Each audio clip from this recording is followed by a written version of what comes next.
All right, I'm back, y'all. So after watching the Dan Daly video by the Fat Electrician, which I feel Dan Daly was robbed of a couple of Medal of Honors. I think you guys may agree with that, but it's neither here nor there. You guys insisted that I watch the first Medal of Honor ever recorded. Apparently, there's footage of what actually happened. I might be wrong about that, but I think that's what y'all said. They actually have footage of what happened and why the guy received the Medal of Honor. So here we are, the first Medal of Honor ever recorded. I don't know if this is the first Medal of Honor or if this is just the one that actually has footage. So let's rock and see what's going on here.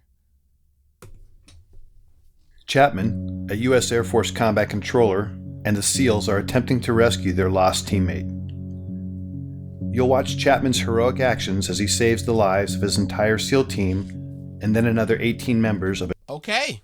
All right. The first ever Medal of Honor to be recorded in the act. Video captured by a CIA Predator drone. Okay, this shit just got interesting. Actions as he saves the lives of his entire SEAL team and then another 18 members of a quick reaction force, earning America's highest award, the Medal of Honor. Chapman and the SEALs exfil their MH-47 helicopter. John is the second individual to exit and immediately moves in the direction of the summit. He can be seen moving off to the right of the screen, alone. The team is taking heavy fire from every direction, as indicated by the arrows, as Chapman... Wait. The helicopter... Hold on, I'm going to take this back.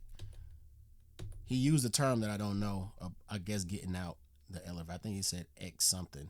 I don't think he said exited. So is the is the chopper in the sky or is it on the ground? Chapman and the SEALs exfil their MH-47 helicopter. John is the second individual to exit and immediately moves in the direction of the summit. He can be seen moving off to the right of the screen, alone. The team is taking heavy fire from every direction, as indicated by the arrows, as Chapman begins engaging targets. You can see spent cartridges ejecting from his M4. Chapman then begins closing with the enemy, forcing his way upslope in knee and thigh-deep snow. Oh, wow. He is constantly under fire as he does this. Chapman's team leader begins to close on Chapman, following his trail through the snow. The dark mass above Chapman is a fortified bunker containing 2 enemy fighters, each armed with AK-47s, who are firing down on the team in the darkness. Okay, we're in darkness. So it's nighttime. It only looked like there was 1, 2, 3, like maybe 6 members. They're taking on fire. He didn't circle the dark thing that he said the opposition was shooting from, but I'm guessing it's this upright little figure here. Okay. Armed with AK-47s, who are firing down on the team in the darkness. This bunker will come to be known as Bunker Number 1. Okay, damn, that's not what I was looking at. Okay, that's the bunker. To the left of the tree and Bunker 1 is another gray mass. This is a rock outcropping that came to be called the Boulder. Between Bunker 1 and this boulder can be seen the body of slain SEAL Neil Roberts, the man Chapman and the others are attempting to recover.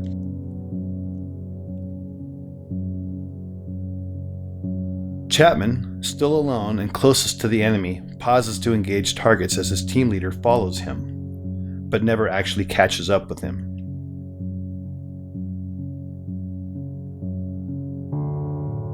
Chapman, on his own, now makes the decision to charge directly into the enemy bunker, despite withering point-blank fire. Chapman, now literally on top of the enemy, engages the 2 combatants and kills them, saving the lives of the remaining SEALs. He does this from a distance of no more than 10 feet. These actions, by themselves, earned him his first Medal of Honor. He then climbs into and takes control of the bunker, Having cleared the immediate threat, Chapman is then joined by his team leader in Bunker 1. You can then see Chapman and his team leader engaging the next bunker, known as Bunker 2, which is situated to the left edge of the screen. This bunker, manned by a handful of Chechen and Uzbek fighters, also contains a heavy PKM machine gun, hand grenades, and rocket-propelled grenades. John Chapman is shot twice at this time in the torso and collapses, incapacitated.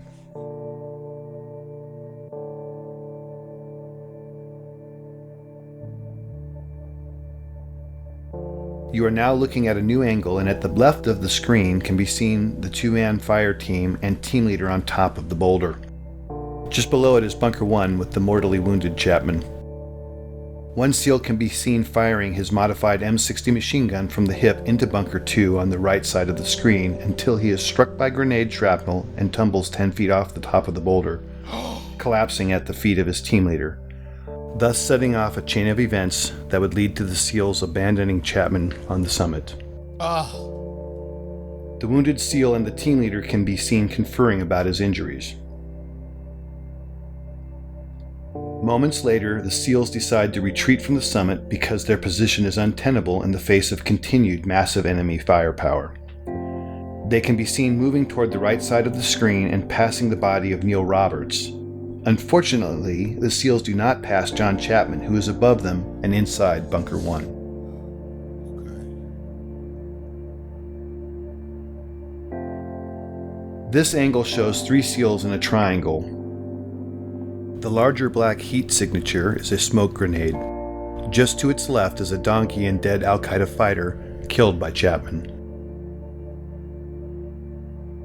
The steepness of the mountain can be seen as the SEALs begin to slide down the near sheer face.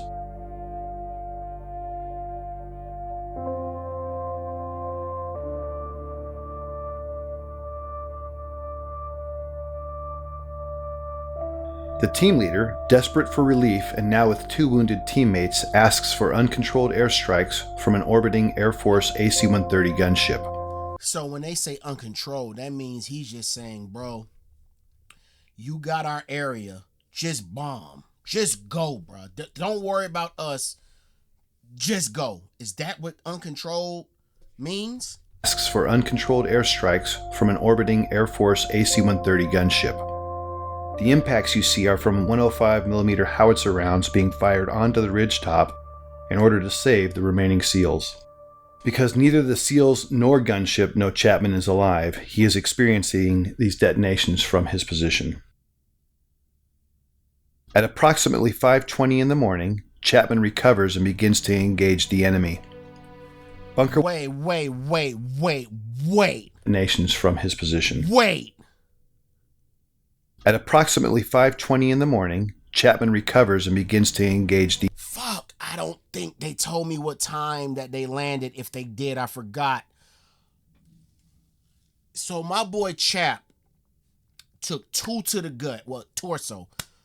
Took 2 to the torso. He down.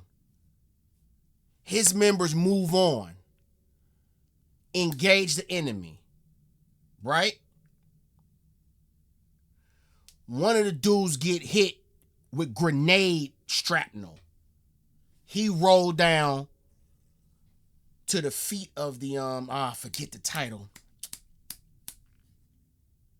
of the leader. Rolled down to the feet of the leader. They decide to retreat. They call for airstrike, uncontrolled airstrike, which I'm assuming mean, bro, just go crazy. The airstrike is unaware that Chapman is alive. I don't even know if his team knew he was alive still. I don't know.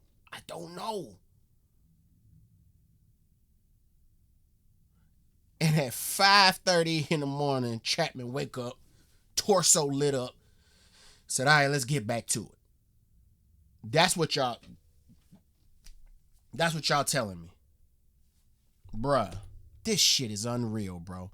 This shit is unreal that I'm watching something that actually happened. Like, this actually happened. At approximately 5:20 in the morning, Chapman recovers and begins to engage the enemy.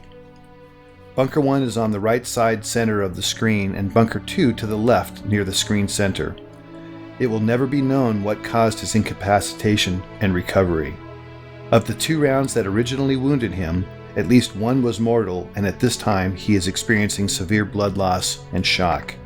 Despite that, he begins his one-man stand against 24 enemy combatants. During this time, Chapman initiates a series of radio calls, many of which are heard by a fellow combat controller and teammate of his and Delta Force operators on a nearby summit. Despite this combat controller's replies, Chapman never acknowledges whether because of damage to his equipment or himself will never be known. This new angle and footage shows Chapman at the top, identified by the green dot under the tree at Bunker 1. The lower center of the screen shows the first enemy fighter who is about to charge Chapman in the hopes of killing the American. The timestamp at the bottom shows it is now 6:05 in the morning.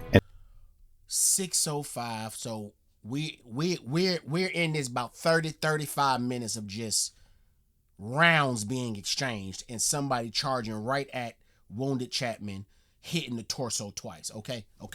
Y'all know I just like to follow. I like to follow what's happening. Let me look at these. Let me look at the screen. Make sure I ain't missing shit. Okay. The American. The timestamp at the bottom shows it is now 6:05 in the morning and fully light. He's been fighting alone now for 40 plus minutes and has received more gunshot and shrapnel wounds as a result of the fierce combat. This scene shows the second of several enemy charges. In this stunning display of determination and courage, Chapman can be seen fighting hand to hand with the fighter. In the larger screen, y'all are lying, bro. So in this time, when he's exchanging for 40 minutes, he's getting hit. He's getting shot and getting hit with shrapnel. And he still has enough strength to get up and fight this man in hand-to-hand combat? Oh, yeah. Okay. All right. In courage, Chapman can be seen fighting hand to hand with the fighter. In the larger screen display can be seen additional enemy moving on to the summit. But right now, John Chapman is fighting for his life. 6 minutes later, in this new shot, Chapman can hear another helicopter approaching the summit. He is in the bottom center of the screen underneath the tree and can be seen in the magnified inset box as he begins his desperate final stand to save the lives of the 18 men on the helicopter. The red dots are enemy fighters. John begins engaging the enemy in multiple directions and is rapidly approaching the last of his ammunition. The helicopter contains a quick reaction force comprised of Rangers, pararescuemen, and another combat controller. It is now 6:13 and the helicopter is short final. The enemy is desperately trying to displace Chapman so they can put heavy weapons or rocket-propelled grenades in Bunker 1 while simultaneously engaging the helicopter. With the choice to save his life or the lives of his unknown comrades, Chapman makes the decision to climb out of the bunker and begin firing in multiple directions as can be seen in the inset. Suffering from as many as a dozen wounds, Chapman is in fact already in the process of dying. As he fights, the helicopter is struck by a rocket-propelled grenade and makes a remarkable controlled crash just below Chapman and the summit. Chapman, now off-screen, continues to cover his comrades as they pour out of the stricken helicopter. Some of them are fatally shot as they exit. Damn! These images, with Chapman fighting the enemy at close quarter, are the last to show him alive and in this heroic act, thus qualifying for his second Medal of Honor. Ultimately, thus qualifying at close quarter are these images, with Chapman fighting the enemy at close quarter, are the last to show him alive and in this heroic act, thus qualifying for his second Medal of Honor.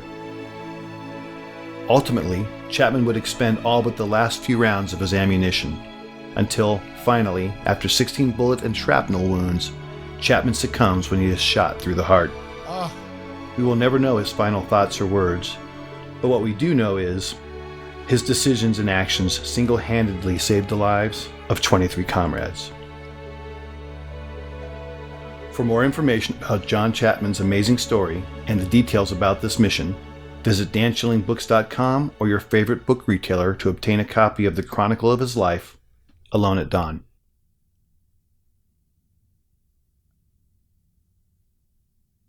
Oh, wow.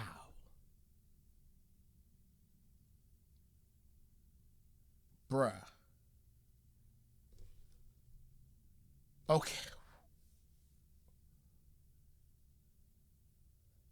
So I'm assuming that his team thought he was gone when I don't even know if I don't know if you call it retreating. I know they got out of Dodge. And I don't know if they knew he was gone or not. But that right there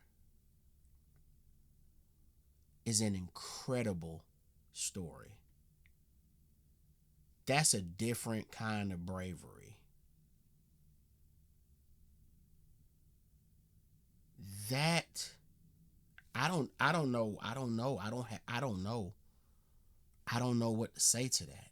I don't know what to say to actually watching something like that happen. When you hear it, I have a lot to say, but when I'm watching it, I don't I don't know. I don't know what to say. That's just a and for us to not know how he survived those torso wounds and then just hours later get up. And I'm not saying he had all the strength in the world, but he had enough to continue fighting. And then when faced with an actual soldier right on him, he was able to engage in hand-to-hand combat. And I'm get him out the way. And then instead of saying, okay, let me fall back, get to the chopper, he decides to continue to engage. And then the chopper gets hit and he continues to fight so that his homies don't get, his comrades don't get hit. Man, I God damn, boy. God damn, bro. I don't know, man. That's just unreal to me. Like, to have that kind of fight in you is just, it's remarkable, man. I don't know if that word even describes, can describe that. I don't even know the word. I'm at a loss for words, y'all. I don't even know what I'm trying to. I know what I'm trying to say, but I can't find the words to explain it. I just don't know if remarkable is a big enough word or a strong enough word to inflict the impact that I'm trying to put on what I'm trying to say. Incredible, unbelievable. John Chapman, salute to you, and salute to all the SEALs that were out there with them, engaging in that. Appreciate you guys for bringing this to my attention. That was crazy. I'm actually going to go to the studio and be like, bro, y'all got to see this shit, man. This shit is real. Like, them boys out there doing this for real. And he earned 2 Medal of Honors in that.